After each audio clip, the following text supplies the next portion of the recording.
Pace एक बहुत ही tricky सा फिनोमेना है। एक स्क्रिप्ट था जो सरमद सहबाई साहब ने लिखा था, उसका नाम था जलपरी।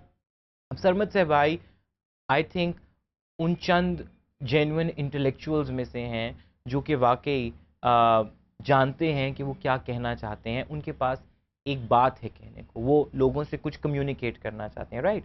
उसके अलावा वो इस पूरी टेक्निकल बिजनेस के अंदर ट्रेंड हैं। उनको पता है स्क्रीन राइटिंग क्या होती है, स्क्रिप्ट राइटिंग क्या होती है, किरदार क्या होता है, कहानी क्या होता है। ठीक है, एक वो स्क्रिप्ट था मेरे पास। एक स्क्रिप्ट था जो कि एक नॉवलिस्ट फरहत इश्तियाक ने लिखा। ठीक, अब फरहत इश्तियाक एक बिल्कुल फ़र्क जॉनरा, एक फ़र्क सिन्फ से ताल्लुक़ रखती हैं, जहाँ पे वो आम रोज़मर्रा की एक कहानी जिसमें कोई बहुत ज़्यादा पेचीदगी नहीं थी, बहुत ज़्यादा कोई फ़लसफ़ा नहीं था, एक रोमांटिक स्टोरी, वेरी सिंपल। और उसके अंदर गुफ्तगू भी जो थी वो मुकालमा बहुत सीधा-सादा सा था। अब now in terms of pace I think Jalpari और हमसफ़र की पेस बिल्कुल यूं थी। Humsafar was very slow paced, it was a slow paced drama. पहली 10 किस्तों तक उसमें एज सच कोई बड़ा वाक़या नहीं होता, सिवाय इसके कि मेन जो लड़की है उसकी मदर की डेथ हो जाती है, उसके मामू की डेथ हो जाती है और उन दोनों लड़का लड़की की शादी हो जाती है। That's about it.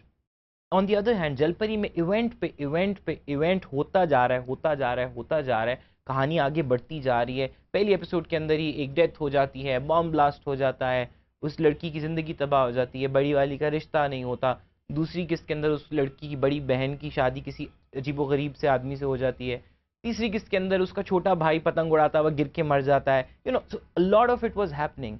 अब इसमें से पेस को जब आप डिफाइन करने की कोशिश करें तो आई वुड से कि pace is not only about events, pace is also about कि आप जो इंटेंसिटी लोगों तक कन्वे करना चाह रहे हैं आप उसको कितने अच्छे तरीके से रिटेन करके रख सकते हैं।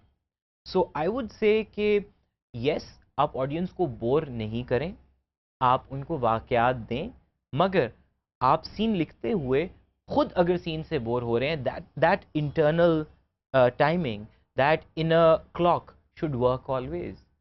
वो वाकयात हो सकता है 2 वाकयात पे मबनी कोई बात हो, लेकिन अगर आप उसको इंटरेस्टिंग तरीके से सुना सकते हैं तो आप ज़रूर सुनाएं। तो pace I would say is a very relative term. It is only about how much are you interested in what you are saying and how much are you capable of retaining that interest. अगर तो आप वो interest retain कर सकते हैं तो हाँ, बहुत सी दुनिया की आला तरीन फिल्में हैं जिनमें 2-2 किरदार हैं, 3-3 किरदार हैं, वाकयात भी बहुत थोड़े से हैं। तो आई बिलीव कि पेस जो है वो जॉनरा पे डिपेंड करती है। एक मर्डर मिस्ट्री, एक एक्शन थ्रिलर स्लो पेस नहीं हो सकता। हाँ, एक रोमांटिक स्टोरी जिसमें आप खूबसूरत गाने हैं या खूबसूरत जगहों के ऊपर लोग फिर रहे हैं, वॉक कर रहे हैं, आपस में खूबसूरत बातें कर रहे हैं, हाँ, शायद आप उसकी पेस बहुत स्लो भी रख सकते हैं। तो I think it's a very interesting and a complicated phenomena and it's just a matter कि आपका बिलीफ कितना है उस कहानी को सुनाने में, that will automatically define the pace of it.